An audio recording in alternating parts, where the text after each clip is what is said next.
Hi friends, புளி பார்த்தீங்கன்னா அம்மா வீட்டிலேருந்து எடுத்துகிட்டு போகிறேன். அம்மா வந்து வாங்கி வச்சுருந்தாங்க. சரி கொஞ்சம் நேரம் டைம் பாஸ்க்கு நம்ம இங்கேயே இதோட கொட்டையெல்லாம் எடுத்துடலாம் அப்படின்ட்டு தான் எடுத்துகிட்ருக்கேன். இது பார்த்திங்கன்னா நம்ம நிறைய யூசேஜ் உண்டு. புளி வந்து நம்ம வந்து குழம்பு வைக்கிறதுக்கெலாம் யூஸ் பண்ணுவோம்.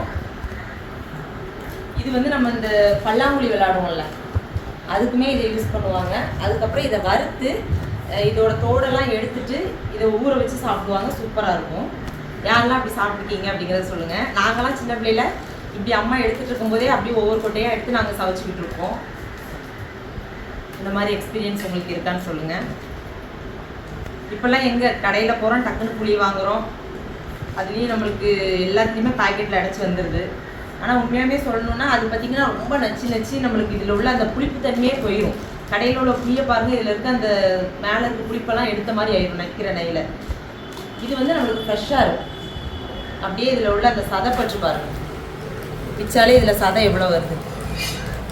ஆனால் கடையில் உள்ள புளியில் பாருங்கள் அப்படி இருக்காது. அப்படியே ஒயிட்டாக நம்மளுக்கு அந்த இதாக இருக்கும் பேக்கெட் பண்ணி வர்றது. யாருக்கெல்லாம் இந்த மாதிரி கிடைக்கும் அப்படிங்கிறத சொல்லுங்கள். கிராமங்களில் கண்டிப்பாக கிடைக்கும். ஓகே ஃப்ரெண்ட், வீடியோ பிடிச்சிருக்குன்னு நினைக்கிறேன். வீடியோ பிடிச்சா லைக் பண்ணுங்கள். அடுத்த ஒரு சூப்பரான வீடியோவில் பார்க்கலாம். பாய்.